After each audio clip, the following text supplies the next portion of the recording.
I knew something was wrong the moment I heard the deadbolt click behind me, a sound so sharp and deliberate that it sliced through the quiet evening like a knife, and when I turned the knob only to find it frozen solid, a chill ran down my spine because I knew I hadn't locked it myself.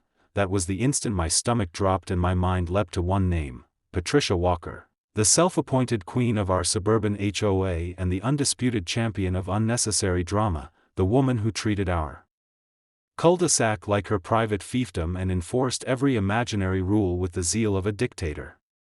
My history with Patricia stretched back 2 long, exhausting years. She'd scolded me for planting unauthorized wildflowers, threatened fines over the color of my mailbox, and once accused me of harboring an unregistered canine menace when my perfectly legal Labrador simply wagged at her. But stealing my keys and locking me out of my own house? That was a new level of audacity. I pounded on the steel handle and shouted, hoping maybe this was some colossal misunderstanding, but the silence inside mocked me. My pockets were empty, no keys, no wallet, and then a text buzzed on my phone: "Maybe now you'll learn to follow the rules." No name, no emojis, just that cold sentence. My pulse spiked. Only one person would be so brazen. Patricia had made her feelings crystal clear earlier that week when she stormed onto my porch to complain about the unsightly solar lights I'd installed, threatening yet another fine and waving her clipboard like a sword. I'd laughed, which only enraged her more. Apparently tonight was her revenge. Furious, I called the locksmith, pacing under the flickering porch light while the cool autumn air bit at my arms. When he arrived and examined the door, he whistled softly.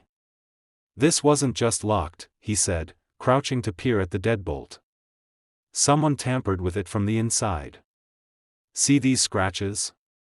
That means they used the original key and then jammed the cylinder so it can't turn back." His words hit me like a hammer. Not only had someone taken my keys, they'd been inside my home to do it. The violation burned worse than the chill. While he drilled and replaced the lock, I replayed every recent encounter with Patricia: the morning she took photos of my recycling bins, the time she threatened a citation because my grass was a shade too adventurous, and the neighborhood meeting where she smugly declared herself guardian of community harmony. Each memory fanned the flames of my anger until it blazed into something else: resolve. If Patricia thought a petty lockout would scare me into submission, she had gravely miscalculated. By sunrise, after a night of restless pacing and scrolling through security camera catalogs, my plan was clear. I would make my home a fortress.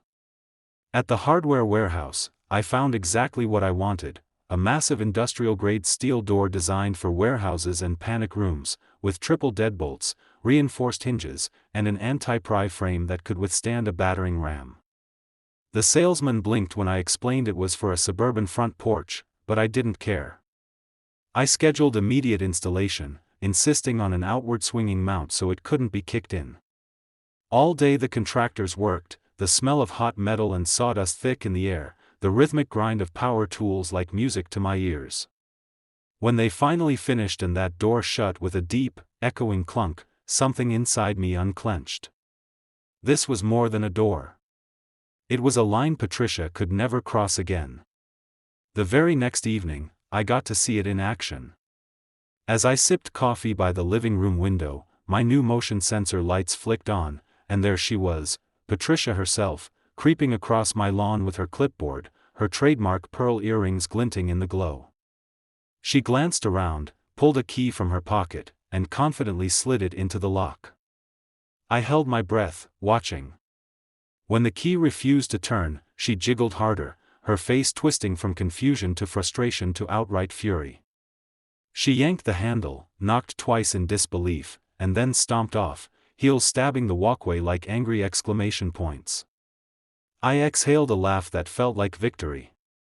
But I wasn't finished. The next HOA meeting was 3 days later, and I arrived prepared. I carried a thick folder of evidence: the locksmith's written statement about the tampered lock, security camera footage of her trespassing, and screenshots of the menacing text. The room fell silent as I laid everything on the table. Patricia tried to gavel me into silence, but I kept talking, each fact sharp as a blade. I described every intrusion, every phony violation, every moment of harassment. Neighbors who had once nodded along with her now stared at her with wide, disbelieving eyes. When I read the text message aloud, a low murmur spread through the crowd. Someone gasped when I showed the security footage. Even the usually complacent board members exchanged uneasy glances. Finally, our HOA vice president cleared his throat and called for a vote to remove Patricia as president. One by one, hands went up, first timidly, then with conviction, until the decision was unanimous. Patricia's reign of terror ended not with a dramatic confrontation but with the quiet certainty of a democratic process she could not manipulate. As I walked home beneath a star-streaked sky, the air felt lighter, as though the neighborhood itself had exhaled a breath it had been holding for years. When I reached my porch, the steel door gleamed in the moonlight, a silent ally standing guard. Over the next weeks, my life changed in ways I hadn't anticipated. Neighbors who had once avoided me stopped by to share their own stories of Patricia's bullying. We organized a new committee dedicated to fairness and community events rather than petty fines. Children played freely on the lawns without fear of arbitrary rules. And though Patricia attempted one last petty move, mailing a fake, urgent code violation notice from an anonymous P.O. box, it arrived too late to matter.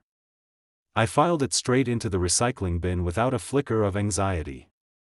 Inside my home, safe behind layers of reinforced steel, I felt something I hadn't in years: true peace. That door wasn't just a physical barrier, it was a symbol of reclaiming my autonomy.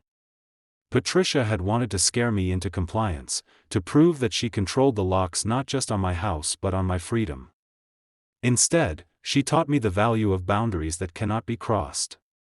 I sometimes imagine her standing outside on another night, clutching that useless key, and I can't help but smile. The battle she began with a stolen key ended with a door she could never open and a neighborhood she no longer ruled. The click I heard that first evening might have started as a sound of threat, but it ended as the sound of liberation, echoing in memory like a promise that no bully, no matter how entitled, will ever lock me out of my own life again.